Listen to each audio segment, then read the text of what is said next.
Your Parasite life is over, my wife declared after her promotion, saying we would each pay our own expenses from now on. I agreed. Then on Saturday her brother came for lunch, looked at the table, looked at me, and said, "It's about time she finally found out." Let me tell you how we got there. It all started 3 days earlier. Raquel came home from work with a huge smile, one I hadn't seen on her face in months. She carried a folder in her hand, important papers, and when she closed the door, she looked at me with that triumphant expression that only appears when something big has just happened. "They gave me the promotion," she told me. "Regional manager, 30% raise, my own office." I got up from the sofa, hugged her, told her I was happy for her. And it was true. After so much effort, so much stress, so many late nights working, her work had finally been recognized. I asked if she wanted to go out to celebrate, go to dinner at that restaurant she liked, but she shook her head, broke free from my hug, and sat across from me with her arms crossed. "Mauricio, I need to tell you something," she began. Her tone changed. There was no longer a smile. There was something cold, something determined. "As of today, this is over." I didn't understand at first. I thought she was talking about her old job, the long hours, something from the office, but then she said it clearly. "The parasitic life is over. From now on, we each pay our own way. We each take care of our own expenses. I earn well now. You also have your salary. It no longer makes sense for me to carry everything while you take advantage." Parasite. That word fell like a stone in the middle of the living room. I was 50 years old. We'd been married 23 years, and my wife had just called me a parasite. I stared at her, waiting for her to smile, to tell me it was an exaggeration, a dramatic way of putting something reasonable. But there was no smile. Her eyes were serious, almost hard.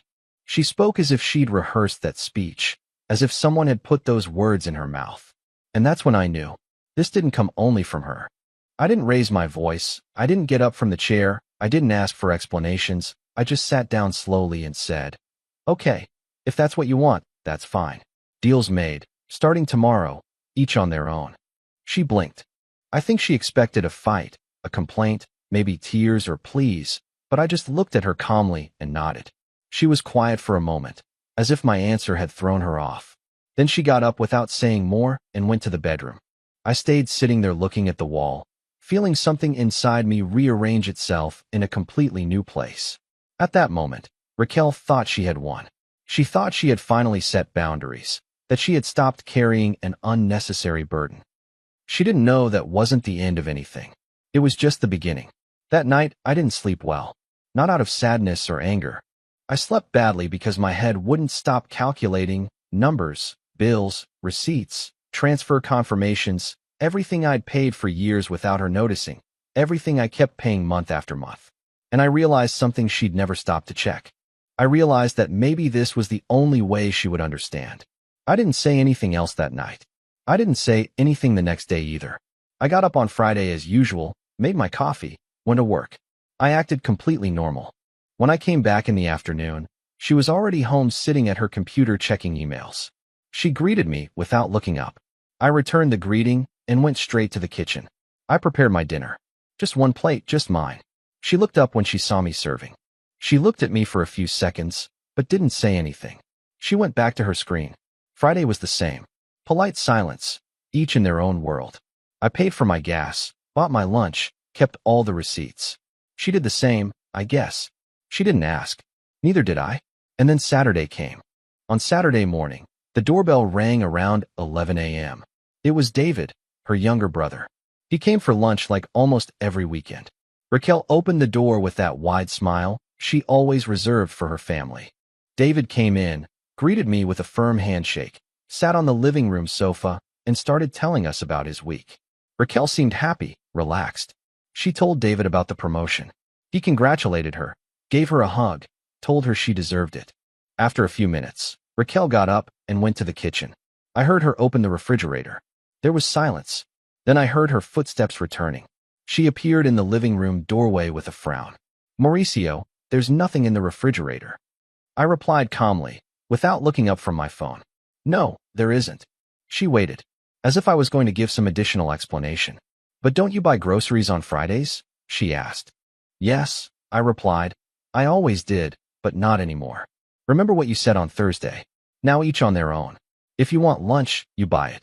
David stopped looking at his phone, looked up, and watched us both. The tension in the room shifted. Raquel opened her mouth to say something, but stopped herself. She grabbed her purse and keys with a sudden movement and left the house without a word. The door closed with more force than necessary. David and I were silent for a few seconds. He looked at me with that expression people have when they're trying to understand something that doesn't make sense. "What happened, Mauricio?" he finally asked. I explained calmly, without drama. I told him about Thursday, about the promotion, about the conversation, about that word. Parasite. David listened without interrupting. When I finished, he slowly shook his head, as if processing information he already knew, but had never wanted to confirm. He sighed deeply. "It was about time she found out," he said. "Found out what?" I asked, though I think I already knew the answer. "That you're the one who's been paying for almost everything all along," he replied. "My mom put that idea in her head. Mauricio, she's been telling her for months that you don't contribute anything, that she's the one who maintains the house." And Raquel believed her. There was the confirmation. Elvira, my mother-in-law, always so present, always with opinions about our marriage, always whispering things in her daughter's ear. I had suspected it, but hearing it from David made it real. I didn't say anything for a moment, just nodded. David continued. "I told Raquel she was wrong, that you've always been responsible, but she didn't listen to me. She says Mom is right, that modern women don't have to carry men who don't contribute." I asked him if she knew how much I contributed. David shook his head. "She has no idea, Mauricio. Not the slightest idea." We stayed quiet. I knew this moment was going to come. I knew at some point Raquel was going to have to face reality, but I didn't think it would be so soon. David looked at me with something resembling pity. "I'm sorry, brother. She's going to realize. It's only a matter of time." I nodded. Yes, she was going to realize. And when she did, there would be no way to ignore it. Raquel returned 40 minutes later with 2 grocery bags. She came in without looking at me. She went straight to the kitchen. She started preparing something quick. David and I were still in the living room. She called us when it was ready. We ate in awkward silence. David tried to make conversation, but the answers were short. When he finished, he said goodbye and left. As soon as the door closed, Raquel looked at me. "This is ridiculous, Mauricio," she said. I replied without getting upset. "You asked for it, each on their own." She didn't respond. She just looked at me as if she was trying to find the right words. But in the end, she just shook her head and went to the bedroom. I stayed in the living room thinking about everything that had just happened. David was right. Raquel had no idea how much I actually paid, and the worst part is she had never bothered to ask. She just assumed. Or rather, her mother made her assume. Elvira had always been a silent problem in our marriage. She wasn't one of those mothers-in-law who openly criticize or make dramatic scenes. She was much more subtle. Small comments, casual observations, poisoned questions. "Mauricio, don't you think about finding something better?" "Raquel, my love, are you sure he's contributing enough?" I saw how those words accumulated in my wife's mind like drops of water that eventually perforate stone. And now, after years of that constant dripping, Raquel had come to the conclusion that I was a parasite. Sunday was strange. Raquel got up early, made her breakfast, and went to the gym without telling me. I did my thing. I made coffee, did my stuff, went for a walk. When I came back, she was already back, showered, sitting on the sofa watching something on her phone. We greeted each other with a polite good morning, and each went about our business. It was like living with a roommate you barely talked to. The distance between us grew, but neither of us did anything to close it. Monday came the first bill, electricity, $230. I always paid it. The email arrived on my cell phone every month, but this time I did nothing, just marked it as read and went about my day. Raquel also received the notifications, but she never paid attention to them because she knew I took care of it. That night, as we each ate our own dinner at the table, she checked her phone. Suddenly she frowned. "Mauricio, have you paid the electricity yet?" I replied without looking up from my plate. "No, why should I pay it? You also use electricity. You can pay it." She put the phone on the table with a dry thud. "You're being childish." I looked back at her calmly. "No, I'm being fair. You said each on their own. The electricity is for both of us. Pay half if you want or pay it all like I've been doing for years." She clenched her jaw. "I've always paid for things too." I nodded. Yes, you've paid for things. Your clothes, your gym, your outings with your friends, gifts for your family. But the house, the real bills, I've always paid those. She got up from the table and left without finishing dinner. I continued eating calmly. The next day, Tuesday, another notification arrived. Internet and cable TV, $10. I also did nothing. Wednesday was gas, $90. Thursday, the car insurance payment, $350. All those bills that I always paid without saying anything, without asking for recognition, without expecting applause. I just paid them because it was my responsibility, because we were a family, because that's how things worked. But now things work differently. Raquel started receiving overdue payment reminder emails. I saw her check her phone more frequently, with more concern. One night, she asked me if I had paid the internet. I told her no. She took a deep breath as if containing frustration. Mauricio, this can't go on. I replied with the same calm as always. You're right. It can't go on. You living in a fantasy where you think I don't contribute anything. That night, she paid for the internet. She also paid for the electricity. I saw her check her bank account after making the transfers. I saw the expression on her face. It was a mix of surprise and concern. I think it was the first time she really saw how much those things cost, but it still wasn't enough. There was still much more to understand. On Friday night, Raquel received a call from her mother. I heard the conversation from the living room. Elvira asked how everything was going, how she was with the new position, if she had already put things in order at home. Raquel told her about our agreement, about each paying their own way. I heard Elvira on the other end. Her sharp voice reached where I was. Very good, daughter. It was about time you stopped supporting that man. You'll see how everything improves now that you don't have that burden. Raquel didn't respond immediately. There was a silence. Then she said something in a low voice that I couldn't hear. The call ended a few minutes later. When Raquel came back to the living room, she had a strange expression. She didn't look at me. She sat on the sofa and watched television without really seeing anything. I knew what was going through her head. Doubts were starting to appear. The numbers weren't adding up for her. On Saturday morning, 2 weeks after that first conversation, Raquel opened her computer on the dining table. She had that look she got when she was focused on something important. I was in the kitchen preparing my breakfast when I heard her sigh. Then another deeper sigh. I peeked from the kitchen. Everything okay? She didn't look up. I'm checking the accounts. I nodded and went back to my business. A few minutes later, I heard her again. Mauricio, how much do you pay for rent? There it was. The first real question. I leaned against the kitchen door frame and looked at her. $1,500 every month. Since we moved here 8 years ago. She looked up, surprised. $1,500? I nodded. I thought you knew. My name's on it. Because when we rented, you were still fixing your credit. She looked back at the screen. And what else do you pay? I gave her the list. Car insurance, $350 a month. Gas for both cars, about $400 monthly. The big grocery shopping I did every 15 days, between $600 and $800 depending on the month. Car maintenance, about $200 monthly average. Meals out when we went out together. Birthday gifts for her family. House repairs, the gardener who came every 2 weeks, the air conditioner technician when it broke down everything. Raquel didn't say anything for a long time, just looked at her computer screen where she was surely seeing her own expenses, her gym, her hairdresser, her nails, her clothes, her outings with friends, her online purchases, everything she considered necessary and that she paid with her salary, believing that with that she was contributing equally. Finally, she spoke without looking at me. I didn't know you paid so much. I replied gently, without sarcasm. You never asked. The silence that followed was different. It wasn't uncomfortable or tense. It was the silence of someone who's starting to see something that had been there all along, but had never wanted to look directly at.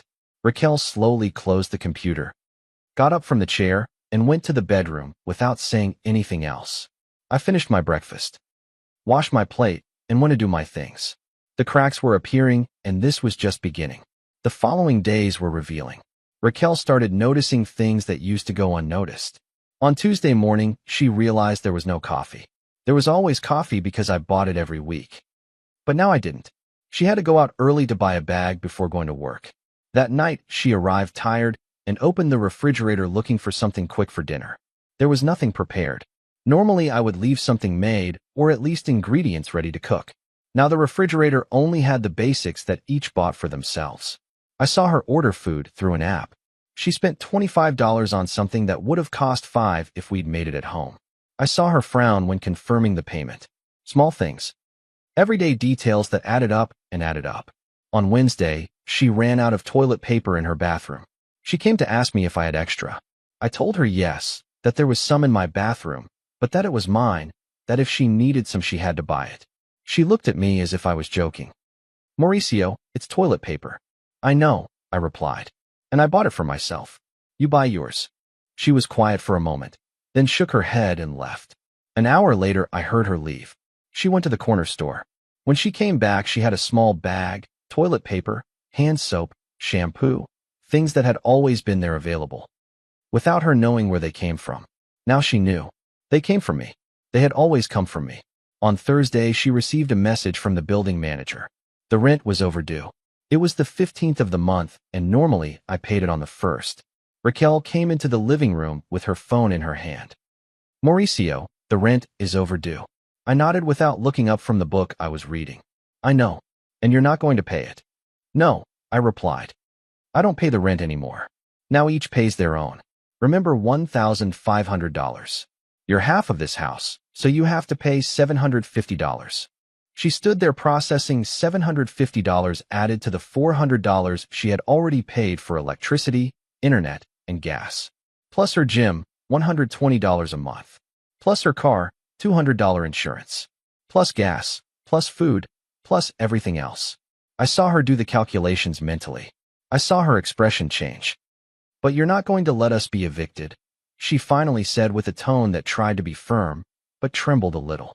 We're not going to be evicted, I replied calmly. Because you're going to pay your part. Or if you prefer, pay it all, and I'll give you my half. Whatever you want. That night, I heard her talking on the phone with someone. She was in the bedroom with the door closed, but her voice filtered through. She was talking to Elvira, her mother. I don't understand what's wrong with him, Mom. He's acting like a child. He doesn't want to pay anything. He's letting the bills fall behind. Elvira's voice on the other end said something I couldn't hear completely, but I caught loose words. Manipulation, control, economic abuse. The words her mother used to describe what I was doing. But Raquel no longer sounded so convinced. Her voice had doubts. It's just, Mom, he says he's always paid everything. He says I had no idea how much he contributed. Elvira responded something else, louder this time. That's what all men say. Daughter, they exaggerate their contribution to make you feel guilty. Don't be fooled. Hold your ground. There was a silence. Then Raquel said something in a very low voice, and the call ended. On Friday afternoon, when I came home from work, I found Raquel sitting on the sofa surrounded by papers, bills, receipts, bank statements. She had her computer open and a notebook where she was writing down numbers. She saw me come in, but didn't say anything. I went to the kitchen, prepared something to eat, and sat at the table. From there I could see her. She was concentrated, serious. Moving papers from one side to another. She was looking for something. She was trying to find evidence that she had also been paying her fair share. After a while she got up and came to the kitchen. She stood in front of the table with a paper in her hand. Mauricio, I need us to be honest. I looked up. I've always been honest. She ignored my comment. I've been checking everything, all the expenses for the last few months, and I need to know exactly what you've been paying for. I suggested she check the bank accounts, the bills in my name, the payment receipts. Everything's there. I never hid it. She sat across from me. For the first time in weeks, she looked at me directly, without evading, without that hardness in her eyes. There was something different, confusion maybe, or the beginning of understanding. If you've really been paying everything you say, then I've been very wrong. I didn't respond. I just held her gaze. She continued, but I don't understand why you never told me anything. Why did you never show me the bills? Why did you let me think I was carrying everything? There was the question I had been waiting for. I replied calmly, because I shouldn't have had to tell you, Raquel. We're adults. We've been married for over 20 years. If you wanted to know who paid what, you could have asked at any time. You could have checked, but you never did. You just assumed what your mother told you. She looked down. That's not fair, I replied. What's not fair is that you called me a parasite without even checking if it was true. She fell silent. After a moment, she got up and went back to the living room with her papers. I heard her sigh several times. That night we didn't have dinner together. Each ate at different times, in different spaces. The house felt bigger, emptier, even though we were both there. On Saturday, Raquel got up early. I heard her moving around the house making coffee, opening and closing cabinets. When I came out of the bedroom, I found her in the kitchen with a list in her hand. "Good morning," she said. Her voice was different, less hostile, more tired. "Good morning," I replied. She showed me the list. "I need to go to the supermarket. I'm going to buy things for the house. Real food, not just for myself." I nodded. "Okay." I waited for her to say something else, but she didn't. She left with her list and her reusable bags. She came back 2 hours later with the car full of bags. She started putting things away in silence. I was in the living room, but I could see her from there. She bought vegetables, fruits, meat, chicken, rice, pasta, things that would last for several days, things that could be cooked. When she finished putting everything away, she came to the living room. "I spent $40, she said, "on groceries for 2 weeks. I nodded. "Sounds reasonable." She sat on the sofa away from me. "I realized something this week," she said. "Living is more expensive than I thought. Or maybe I always knew, but I never paid attention because you took care of everything." I didn't respond. I just waited for her to continue. "I did the math, Mauricio, I really did. I added everything up. The rent, the utilities, the food, the maintenance, the gas, the insurance, everything you say you paid, and it makes sense. The numbers make sense." She paused. I saw her searching for the right words. "If you've really been paying all that for years, then I've only been paying for my personal things, my clothes, my gym, my outings. And that's not equitable. That's not being partners. That's being a person who lives in someone else's house and only pays for their own whims." I remained silent. She needed to say this. She needed to come to this conclusion herself. But then something changed in her expression. "But my mom said you exaggerated, that men always say they pay more than they actually pay." There was Elvira again. Always Elvira. I asked her directly, "Raquel, do you want to see the receipts? Do you want to check every bill? Every transfer, every receipt I've kept for years. I can show you all of them right now if you want." She hesitated. I saw the internal struggle on her face. The part of her that wanted to believe me against the part that didn't want to admit her mother was wrong. Finally, she nodded. "Yes, I want to see them." I got up, went to my office, and took out a box I kept in the closet, a clear plastic box full of folders organized by year and by type of expense. I came back to the living room and put it on the coffee table. Raquel looked at me, surprised by the size of the box. "Everything's in there," I told her, "the last 5 years. If you want to see further back, I have digital files." Raquel stared at the box as if it were something she had never expected to find. Slowly she reached out and pulled out one of the folders. 2024, the label read. She opened it. Inside were receipts organized by months, each in its transparent divider: January, February, March. Electricity bills, water, gas, internet, rent transfer receipts, supermarket tickets, gas receipts. Everything was there, organized, documented, saved. She turned the pages slowly. I saw her eyes move from one number to another. Rent $1. $500 every month without fail. Electricity between $200 and $300 depending on the season. Internet and cable $180. Gas between $80 and $120. Supermarket $600, $700, $800. Gas $400, $500 some months. Car insurance $350. Garden maintenance $120 every 2 weeks. She turned to another month. The numbers repeated, then another month. The same. She took out another folder. 2023, the same story, page after page of expenses that I had covered, month after month, year after year, without saying anything, without asking for recognition, without keeping track of who owed what, simply paying. Because we were a family, and that's what you do. Raquel left the folder on the table and leaned back on the sofa. She put her hands to her face. She didn't say anything for a long time. When she finally spoke, her voice was small, broken. "Mauricio, I didn't know. I really didn't know." I looked at her without expression. "You could have known. You could have asked at any time during these 23 years. She shook her head, still with her hands covering her face. "I thought we shared everything. I thought we both put in the same amount." I replied calmly. We never shared everything, Raquel. I put in almost everything, and you put in your personal things. But I never told you anything because I didn't want you to feel bad, because I thought we were a team and it didn't matter who paid more. She lowered her hands and looked at me. Then why does it matter now? Why are you doing this now? I held her gaze. Because you call me a parasite. Because you decided that I didn't contribute anything. Because you listened to your mother and without checking anything, without asking me anything, you assumed that I was a burden.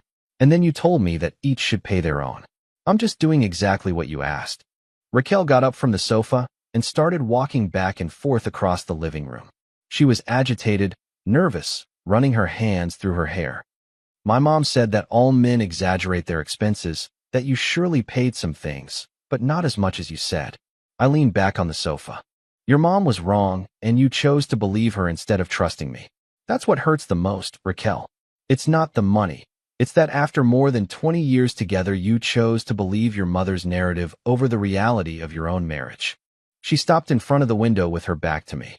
She stood there in silence for several minutes. Then I heard a sob. She was crying. I didn't move. I didn't go to comfort her. This was something she needed to process alone. After a while, she wiped her face with her hands and turned around. Her eyes were red. What am I going to do now? She asked. Her voice sounded lost, like someone who had just realized they had made a terrible mistake and didn't know how to fix it. I answered her honestly. I don't know, Raquel. You have to decide that. I've already made my decision. You said you wanted each to pay their own. I agree. From now on, each pays half of everything. Or if you prefer, I'll find another place and each goes their separate way. She looked at me in a panic. You don't want a divorce. It's not a question of what I want, I replied. It's a question of whether there's still a marriage here, because from where I see it, you had already decided that I wasn't a partner, that I was a parasite. She slumped onto the sofa again, covering her face. I'm sorry, she whispered. I'm very sorry. I nodded. It's okay to feel sorry, but feeling sorry doesn't change what happened. It doesn't change that you disrespected me, that you assumed the worst of me without even asking me, that you believed your mother instead of trusting your husband. She looked up. How can I fix this? I replied sincerely. I don't know if it can be fixed, at least not immediately. You broke something, Raquel. And broken things don't stick together just because someone apologizes. That night we slept in separate rooms again. I in our bed, she in the guest room. I heard her leave, dragging a pillow and a blanket. I heard her close the door softly. I stayed awake for a long time, staring at the ceiling, thinking about everything, how we had gotten here. How a marriage of more than 2 decades could crumble so quickly because of a word and a manipulative mother-in-law. On Sunday, Raquel didn't leave her room until almost noon, when she finally appeared. Her hair was pulled back in a messy bun, and she had dark circles under her eyes. She looked tired, defeated. She went straight to the kitchen, made coffee, and sat at the table. I was in the living room reading. After a while, she called me. Mauricio, can you come for a moment? I put down the book and went to the kitchen. I sat across from her. I was thinking all night, she began. And you're right. You're right about everything. I assumed things without checking. I believed my mom without questioning her. I disrespected you in the worst way, and I have no excuse. I waited for her to continue. But I need you to know it wasn't out of malice. It was because my mom had been telling me for months that modern women can't let men take advantage of them, that we had to be independent, that we had to make sure we were with someone who really contributed. And I believed her because she's my mom, because she's always been there for me, because I trust her, but I realized I trusted her more than I trusted you. And that's wrong. That's unforgivable. I nodded slowly. Your mom has her own reasons to distrust men, Raquel. Her marriage with your dad was difficult. He was irresponsible. He did spend everything on his own things and left her to carry everything. But I'm not your dad, and this isn't your parents' marriage. She nodded, wiping a tear that rolled down her cheek. I know. Now I know, but the damage is already done. I replied. Yes, the damage is already done, and I don't know how we're going to overcome it. I need time, Raquel. I need time to process all this, to decide if I want to stay in a marriage where my wife can believe her mother more than me, where I can be called a parasite without there being a single proof that I am. She extended her hand across the table, reaching for mine. I didn't pull away, but I didn't take it either. Give me a chance to show you I was wrong, she said. Give me a chance to make this up. I asked her how she planned to do that. I don't know yet, she replied. But I'm going to start paying my part, my real part, half of everything. And I'm going to talk to my mom. I'm going to tell her she was wrong, that you're not what she thought. I nodded. Okay, you can do that, but I need you to understand something, Raquel. This isn't fixed with money. This isn't fixed with a conversation with your mom. This is fixed with time, with consistent actions, with rebuilding the trust that was broken. And I don't know how long that's going to take. Maybe months, maybe years, maybe never. She nodded, new tears streaming down her face. I understand. I'll wait as long as it takes. I got up from the table.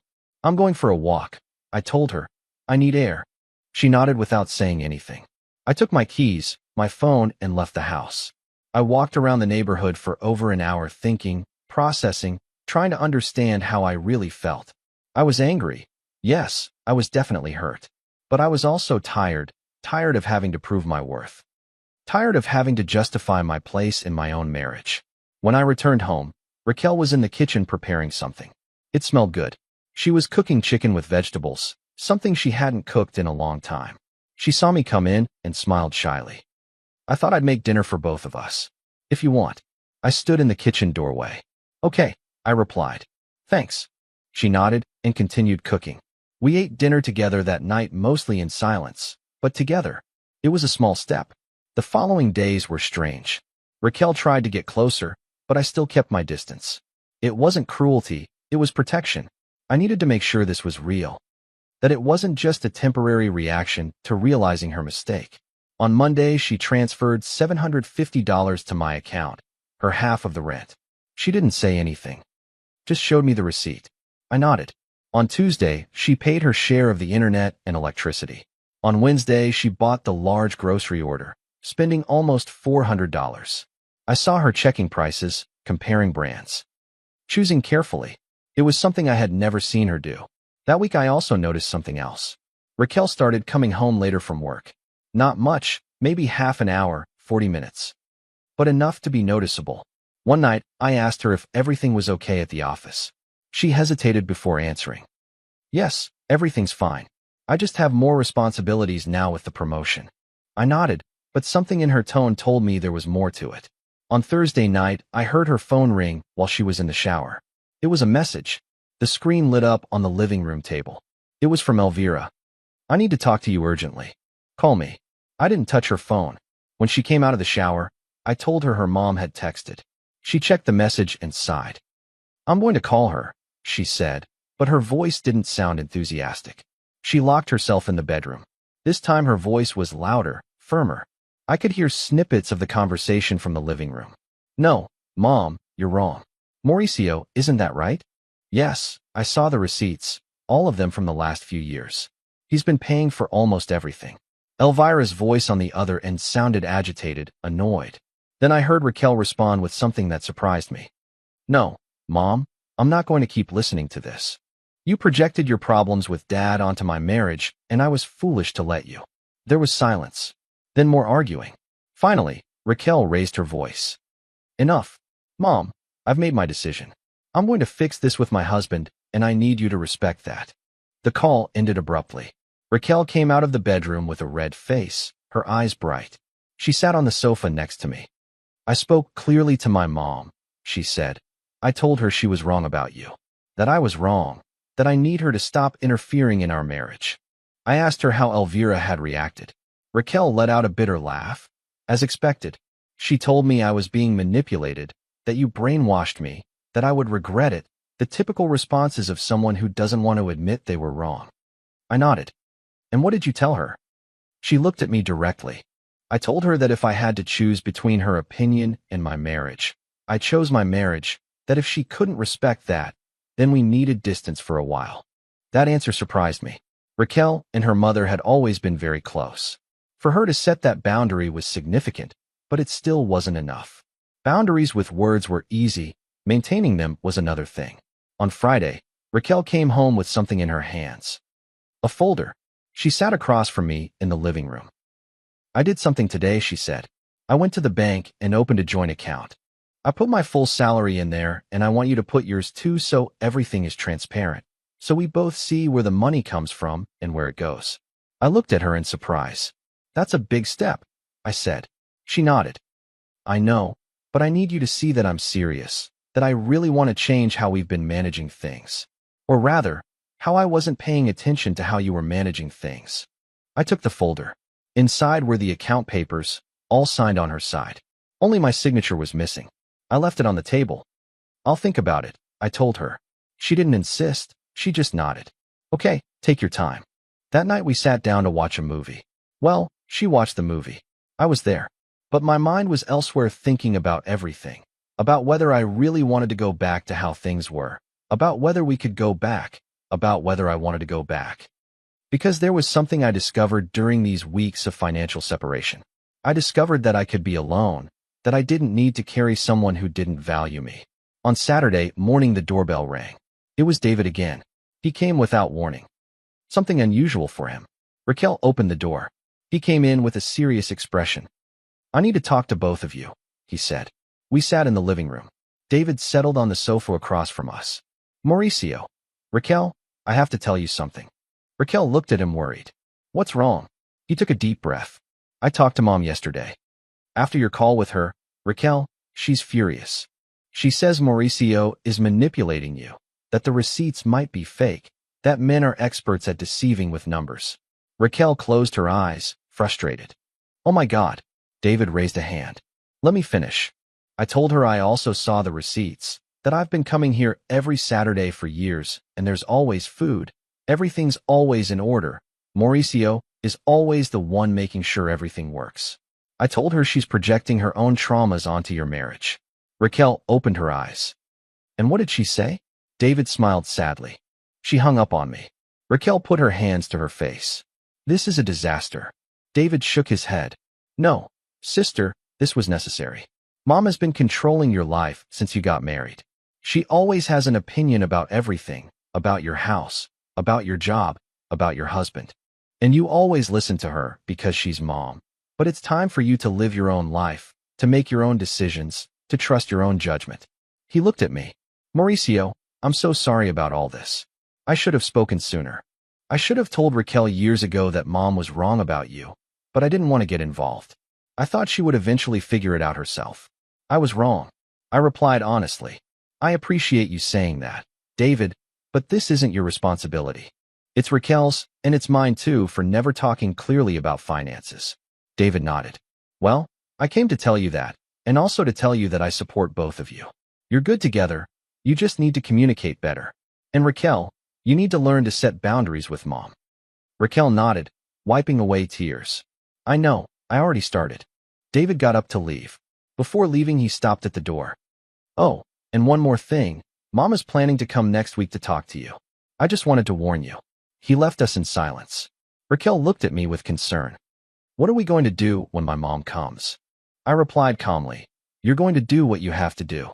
I'll be here, but this is your conversation with her, not mine. She nodded. You're right. That afternoon, Raquel spent a lot of time on her computer. She was checking things, taking notes. When I asked her what she was doing, she told me she was preparing, organizing numbers, facts. Everything she needed to talk to her mother clearly and firmly. On Sunday, we went to the supermarket together. It was the first time in weeks we had done something like that. We walked the aisles, each choosing things, putting them in the shared cart. It was strangely normal, almost like before. But not exactly like before. There was something different, a new awareness. Raquel looked at prices. Now she compared options, asked if we really needed certain things. It was like watching her wake up to a reality that had always been there, but that she had never wanted to see. At the checkout, when the total appeared on the screen, for $180, I saw Raquel swallow. She took out her card and paid without saying anything. But I saw her look at the receipt afterwards, how she did mental calculations, how she processed that this was only 2 weeks of groceries, that this happened every 15 days. That added to everything else, living was really expensive. In the car on the way home, she spoke. Mauricio, I want to ask you something. Sure, I replied. How did you do it all these years? How did you pay for all this without ever complaining, without asking me to contribute more, without making me feel bad? I replied honestly, because I loved you, because I thought we were a team. Because my salary was enough to cover everything, and yours was good for your things and for savings. I thought we were building something together. I never thought about keeping track of who put in more. Until you decided that I didn't put in anything. She was silent the rest of the way. When we got home and were putting away the groceries, she said something that surprised me. Mauricio, I earn more than you now with the promotion. My new salary is $6,200 a month. Yours is $4,500. And even so, with my higher salary, I can barely cover my share of expenses and my personal things. How did you do it with a lower salary paying almost everything? I explained. I didn't pay for my personal things, Raquel. I didn't go to the gym. I didn't get my nails done. I didn't buy new clothes every month. I didn't go out with friends to expensive restaurants. I didn't spend $200 on personal care products. I lived simply, paid what was necessary, and saved what was left over. She stopped with a can of vegetables in her hand. You sacrificed yourself? She said, for years. And I never saw it. I didn't respond immediately.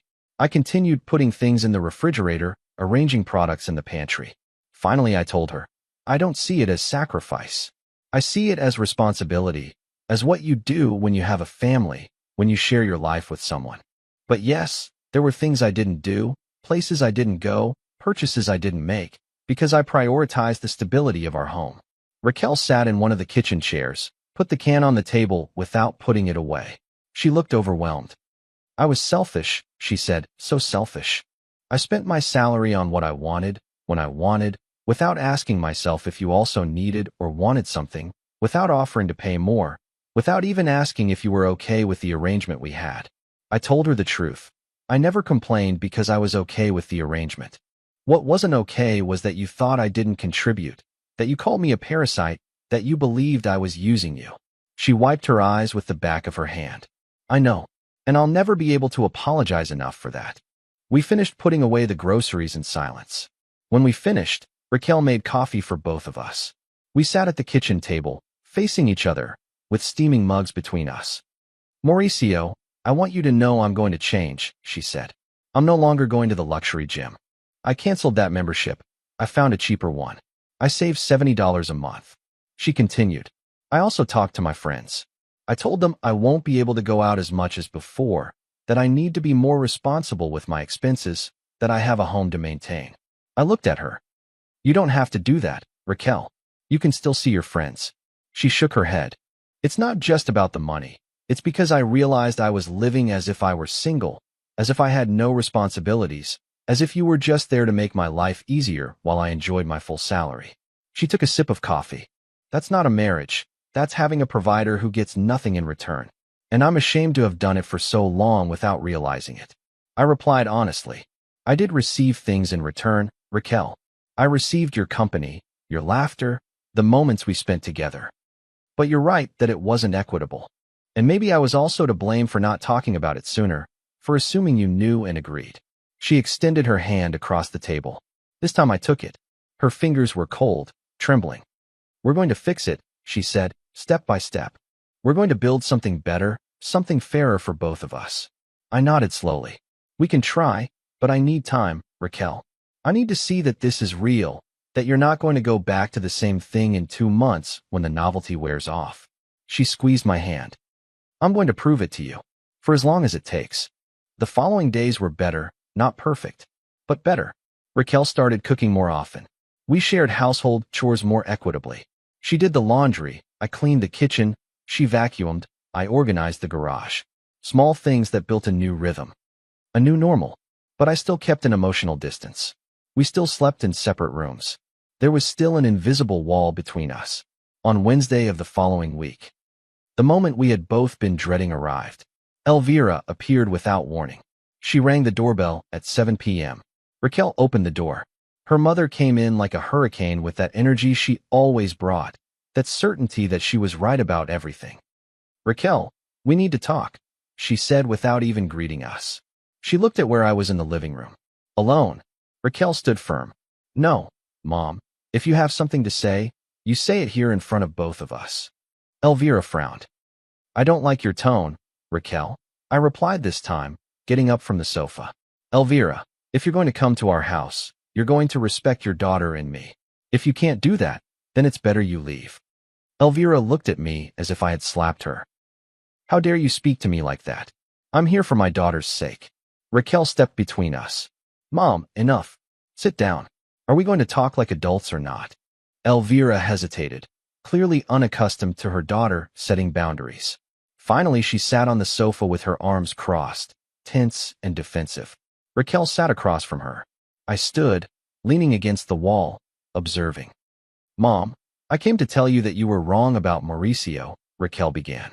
Elvira opened her mouth to interrupt, but Raquel raised her hand. Let me finish. You were wrong. Mauricio isn't Dad. Mauricio has been paying almost all the expenses of this house for years. I saw the receipts. All of them. There's no doubt. He was never a parasite. I was the one who wasn't contributing fairly. And you planted that idea in my head because you projected your own problems with Dad onto my marriage. Elvira turned red. That's not true. I just wanted to protect you. Raquel shook her head. No, Mom, you wanted to control me.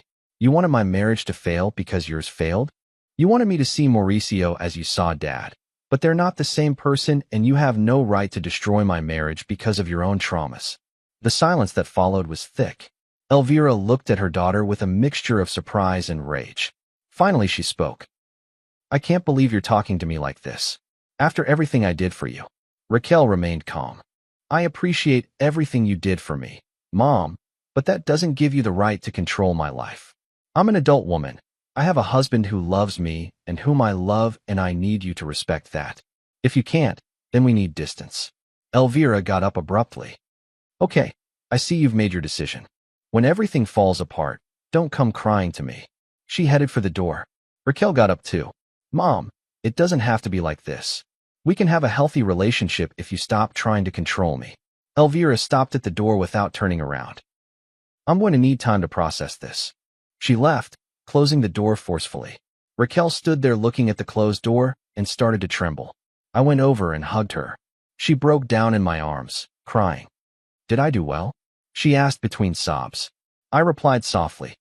Yes, you did very well. I'm proud of you. We stayed like that for several minutes. When she finally calmed down, she pulled away and looked at me. That was the hardest thing I've ever done in my life. I wiped a tear from her cheek. I know, but it was necessary.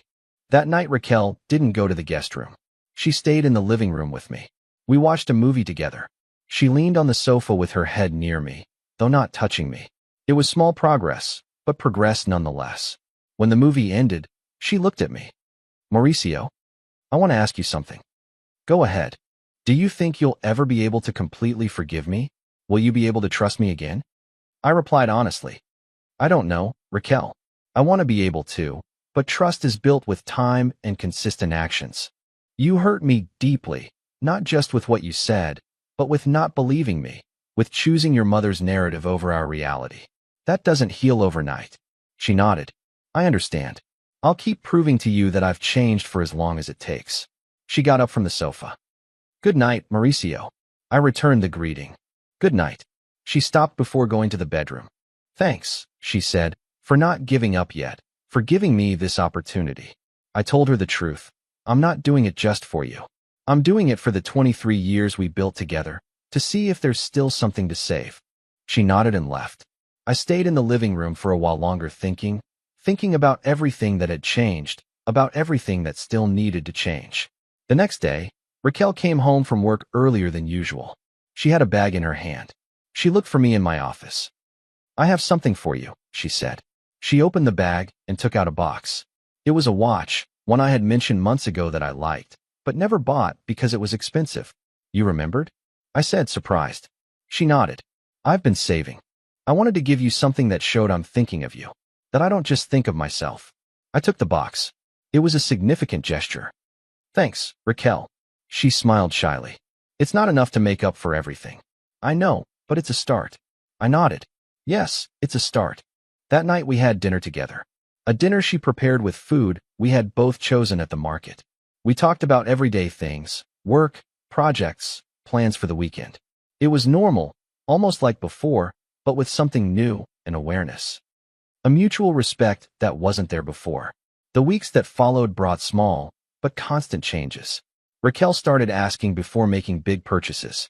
She consulted me on financial decisions.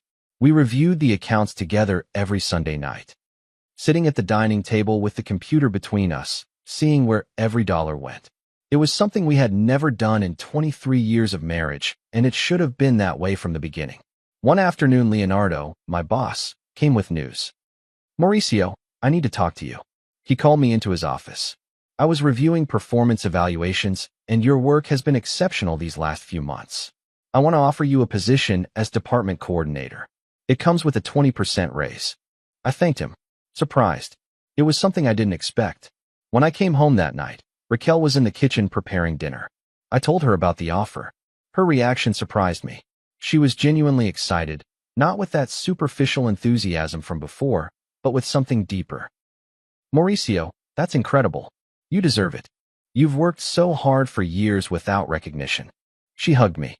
It was the first real hug in weeks, and for a moment I felt something similar to what we used to have. But there were still doubts. There were still parts of me that resisted trusting completely. On Saturday, David came to visit us again. This time he brought someone else. Sarah, his girlfriend. We had never formally met her. She was a psychologist. During lunch we talked about many things. At some point the conversation turned to relationships. Sarah commented something that resonated with me. The healthiest relationships are those where both people feel valued, where each person's contribution, whatever it may be, is recognized and appreciated. She looked at Raquel and then at me. "David told me a little about your situation, and I think what happened here was a lack of communication and appreciation on both sides. But the important thing is that you're working on it. That's what matters." Raquel nodded. "You're right. I assumed things. I didn't value what Mauricio did, and I almost lost him because of it." Sarah smiled warmly. "But you didn't lose him. He's still here, and you're here. That means it's worth fighting for." After they left, Raquel and I cleaned the kitchen together. She washed, I dried. "I like Sarah," she said. "She's wise." I nodded. "Yes, she is." Raquel stopped and looked at me. "Do you think we should go to couples therapy? As something additional to make sure we're really fixing everything, not just patching things up?" I thought about it for a moment. It wouldn't be bad. It could help us communicate better. She nodded. "I'm going to look for options this week." Raquel kept her word. By midweek, she had already found a therapist. Christina was her name. Specialist in couples therapy with over 15 years of experience. Our first session was on a Friday afternoon. We arrived together, but in silence. I was nervous. I didn't know what to expect. I had never been to therapy. Christina greeted us in her office, a warm space with comfortable armchairs and soft light. She asked us to tell her what brought us there. Raquel spoke first. She told her everything. The promotion, the Parasite conversation, my reaction, the discovery of the truth, her mother's influence. She spoke for almost 20 minutes nonstop. Christina listened without interrupting, taking occasional notes. When Raquel finished, Christina looked at me. "Mauricio, what's your perspective on all this?" I told her my side. The pain of being called a parasite after years of providing. The decision to let her see reality. The frustration of not being valued. Christina nodded when I finished. "I understand. What I see here is a common pattern. One person assumes a silent provider role, the other assumes things simply work without questioning how. Add to that an external influence that distorts perception, and you have a recipe for conflict. But I also see something positive. Both of you are here. Both of you want to fix this. That's already more than many couples achieve." She gave us homework for the week, communication exercises, moments specifically dedicated to talking about how we felt without blaming the other, using phrases like, "I feel" instead of "you did." They seemed simple things, but they weren't. That night we tried the first exercise. Sitting face to face in the living room, without phones, without distractions, Raquel began. "I feel guilty every day for what I did to you. I feel ashamed for not having seen what was in front of me for years. My turn. I still feel betrayed. I feel like I lost something I don't know if I can get back. The blind trust one had in us." Raquel nodded with tears in her eyes. "I understand. And I'm not going to ask you to trust me again immediately. I just ask you to let me earn that trust back." "And you," I said. "That's what I'm doing. That's why I'm still here." We continued like that for half an hour. It was difficult, it was uncomfortable, but it was necessary. The sessions with Christina became weekly. Every Friday, we went together. In the third session, Christina addressed something neither of us had mentioned directly. I'm going to ask you something difficult. Mauricio, why did you never talk about money before? Why did you let resentment build up in silence? It took me by surprise. I thought we were there because of what Raquel had done. I didn't know I was also under analysis, but Christina was right. I thought about her question. Finally, I replied, because I thought talking about money was vulgar. Because I was taught that a man provides without complaining. Because I was afraid that if I asked for more contribution from her, she would think I wasn't enough. Christina nodded. So, you also had insecurities. You also had fears. And those fears kept you quiet for years until everything exploded. Raquel looked at me in surprise. I didn't know that. I didn't know you were afraid to ask me for things. Christina intervened. That's part of the problem. Both assumed things about the other without checking. Mauricio assumed Raquel knew and appreciated his effort. Raquel assumed Mauricio was comfortable with the arrangement. Neither spoke, neither asked. And when an external voice appeared with a different narrative, everything collapsed because there was no real communication to sustain the structure. That session was revealing. We left the office in silence in the car. On the way home, Raquel spoke. She was right. I never asked you how you felt. I never asked you if you were okay with everything. I just assumed. I replied. I never told you. I never expressed my needs. I never asked for things to be different. We both failed to communicate. It's not just your fault. It's both of ours. We got home and kept talking, but this time it was different. There were no accusations, no defenses. Just two people trying to understand where they had gotten lost and how they could find each other again. Raquel asked, if you could go back, what would you do differently? I thought about it. I would have talked about money from the beginning. I would have said when something bothered me. I would have asked for help instead of carrying everything in silence. And you? I asked her. She sighed. I would have paid attention. I would have asked. I would have checked the accounts. I would have been more aware of everything you did, and I definitely would have set boundaries with my mom much sooner. We fell silent. Then she said something that surprised me. Mauricio, I want you to know I admire you. I looked up. Why? Because when you called me a parasite, when you disrespected me in the worst way, you didn't yell. You didn't insult me. You didn't get cruel revenge. You simply showed me the truth. You let me see the consequences of my actions without destroying me in the process. That takes a strength I don't know if I would have. I replied, I didn't do it to be noble, Raquel. I did it because I was hurt and tired, but also because I still loved you. And you don't destroy the people you love. She started crying. Seeing Raquel cry wasn't new to me, but this time it was different. They weren't tears of frustration or anger. They were tears of something deeper. Genuine remorse. I went over and hugged her. She clung to me as if she was afraid I would leave. We stayed like that for a long time, just hugging, just breathing, just existing together. At that moment, the following days brought more useful changes.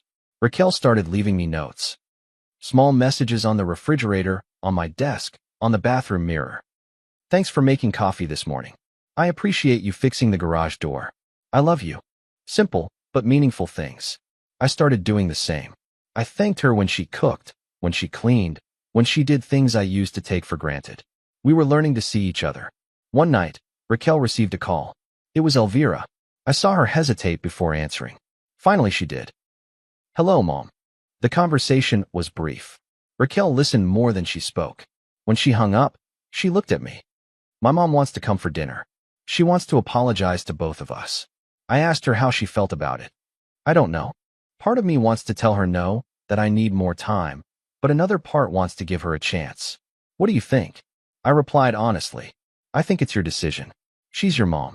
If you want her to come, let her come. If not, that's fine too. I won't influence this. It's between you and her. Raquel thought for a moment. I'm going to tell her yes, but with conditions, no drama, no accusations. If she comes to apologize and to listen. If she can't do that, then she doesn't come. On Saturday, Elvira arrived punctually. She brought flowers and a meal she had prepared. She came in with less confidence than last time.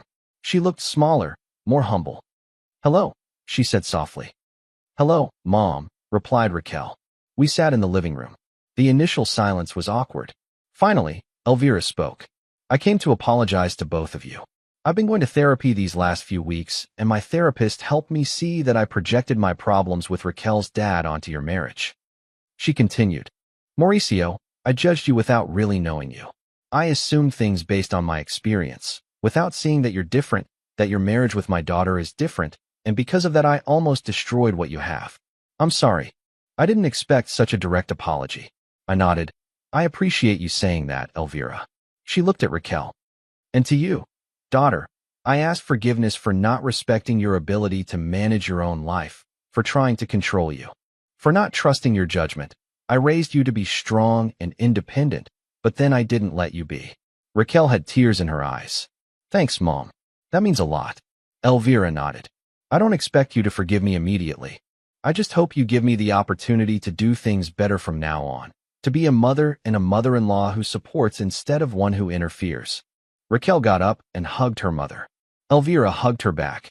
It was a moment of healing. We had dinner together that night. The conversation was careful at first, but gradually became more natural. Elvira asked about my work, about my plans. She really listened, without judging, without making passive-aggressive comments. It was a noticeable change. When she left, she thanked us for receiving her, for giving her the opportunity to fix things. After she left, Raquel and I sat on the sofa. I think she's really trying to change, she said. I nodded. Yes, it seems genuine. 3 months passed since that Thursday night when everything changed. 3 months of therapy, of difficult conversations, of rebuilding what had been broken. It wasn't easy. There were days when I thought we wouldn't make it. Days when the distance between us seemed insurmountable. But there were also good days, days when we laughed together again, days when I remembered why I had chosen to spend my life with this woman. One Saturday night, Raquel prepared a special dinner, set the table with placemats we hadn't used in years, lit candles, prepared my favorite food. When I arrived from doing some shopping, I was surprised to see her there, waiting with a nervous smile. What's all this? I asked. She approached and took my hands. Mauricio, I want to celebrate something. 3 months of work, 3 months of growth, 3 months of getting to know each other again. We sat down to dinner. The food was delicious, but more than the food, what I enjoyed was the conversation. We talked about everything, about our jobs, about our dreams, about things we wanted to do together, trips we wanted to take, projects we wanted to start. It was like rediscovering the person who had been by my side for more than 2 decades, but who had somehow become invisible. After dinner, Raquel took something out of her purse. It was an envelope. She handed it to me with trembling hands. Open it. Inside were 2 plane tickets to Costa Rica for 2 months from now. You always wanted to go there, she said. You always talked about the beaches, about nature, but we never went because I always prioritized other destinations. This time I want to go where you want to go. I want to do something that makes you happy. I stared at the tickets. It was a big gesture, not just because of the cost, but because of what it represented. Raquel listening to my desires, Raquel prioritizing me, Raquel showing that she had really changed. Thanks, I told her. This means a lot. She smiled. You mean the rest of my life demonstrating it, not with words, but with actions. That night we were intimate again for the first time in months. It wasn't like before. It was different, more conscious, more present, as if we both knew that what we had was fragile and precious and worth taking care of. Afterwards, lying in the dark, Raquel spoke. Mauricio, can I ask you something? Sure. Did you really forgive me, or are you just trying to move on? I replied with total honesty. I don't know if I completely forgave you. I don't know if I'll ever forget how I felt when you called me a parasite. That word still hurts when I remember it. But I do know that I love you and I know that you're doing everything possible to fix what was broken. And that counts a lot. She nodded in the dark. I'll keep trying every day for the rest of my life if necessary. The sessions with Christina continued. In one of them, 2 weeks after that special dinner, she gave us a different task. I want each of you to write a letter, not for the other, for yourselves. A letter about what you learned from all this, what you discovered about yourselves. She gave us a week to do it. That night I sat in my office and started writing. I wrote about how I learned that silence isn't strength, that keeping everything inside doesn't make you noble, it makes you invisible. I wrote about how I learned that I have value beyond what I provide, that I deserve to be seen, appreciated, respected. I wrote about how I almost lost my marriage for not asking for what I needed, for assuming that love was enough when communication and recognition were also needed. In the next session, Christina asked us to read our letters aloud. I read mine first. When I finished, Raquel had tears in her eyes. Then it was her turn. Her letter talked about privilege, about how she lived in a bubble of comfort without seeing the invisible work that sustained her, about how she confused independence with selfishness, about how she almost destroyed the most valuable thing she had by listening to external voices instead of trusting her own experience. Christina let us process in silence for a moment. Then she spoke. What you both wrote is powerful. Mauricio, you learned that your voice matters, that your needs are valid.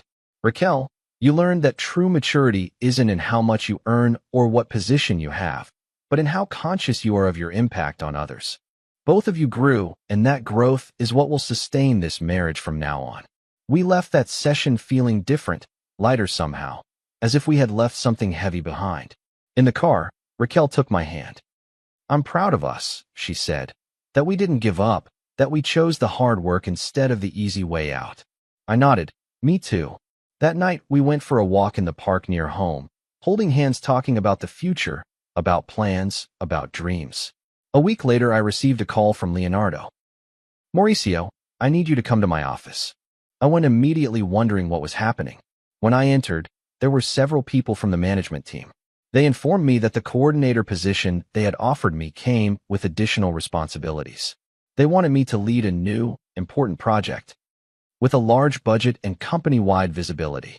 It was a huge opportunity. It also meant more work, more stress, more time away from home. When I arrived that night, I told Raquel I expected her to automatically get excited, but instead she asked me, "And what do you want? Do you want to accept, or do you feel like you have to accept?" The question caught me off guard. No one had asked me what I wanted. It had always been about what was best for the family, for finances, for the future. I thought about her question. Finally, I replied, I don't know. It's a great opportunity, but it also means sacrificing more time, more energy, and we're just rebuilding our relationship. I don't know if I want to risk that. Raquel nodded. Then don't accept it or accept it with conditions. Ask them to let you work from home some days, to respect your hours. You have value, Mauricio. They need you as much as you need the job. You don't have to accept everything they offer you just because it's an opportunity. Her words gave me perspective. The next day, I went back to Leonardo. I thanked him for the opportunity and told him I accepted it. But with conditions. Remote work 2 days a week. Reasonable hours with no expectation of constant availability outside of work hours. Respect for my personal life. I expected resistance, but Leonardo nodded. That sounds fair to me. Your terms are reasonable. Welcome to the team. When I told Raquel that night, she hugged me. I'm so proud of you, that you ask for what you deserve, that you value your time and your life outside of work. That's growth. I nodded. I learned from someone. I said, smiling. She laughed. We laughed together. And at that moment, I felt something I hadn't felt in a long time. I felt that we were truly a team.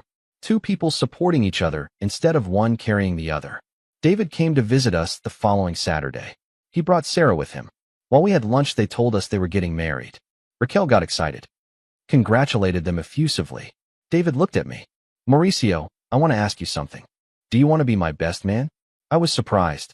It would be an honor, I replied. He smiled. You and Raquel have been an example for me. Not a perfect example, but a real example. You showed me that marriages have problems, that people make mistakes, but that if both are willing to work, almost anything can be overcome. His words moved me. After they left, Raquel and I sat on the sofa.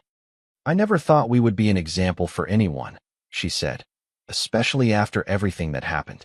I replied, maybe that's why we're an example, because we didn't hide our problems, because we didn't pretend everything was fine when it wasn't, because we did the hard work and moved forward. The following months were the best we had had in years. The trip to Costa Rica was beautiful. We walked on beaches, explored forests, reconnected away from everyday pressures. Raquel took photos, many photos.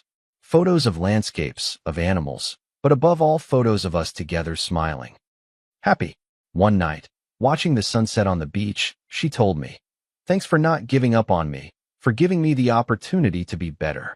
I replied, thanks for doing the work, for truly changing, for showing me that it was worth staying. We kissed as the sun set on the horizon, and at that moment I knew we were going to be okay. Not perfect, not without future problems, but together, truly together, as partners, as equals, as it should have been from the beginning.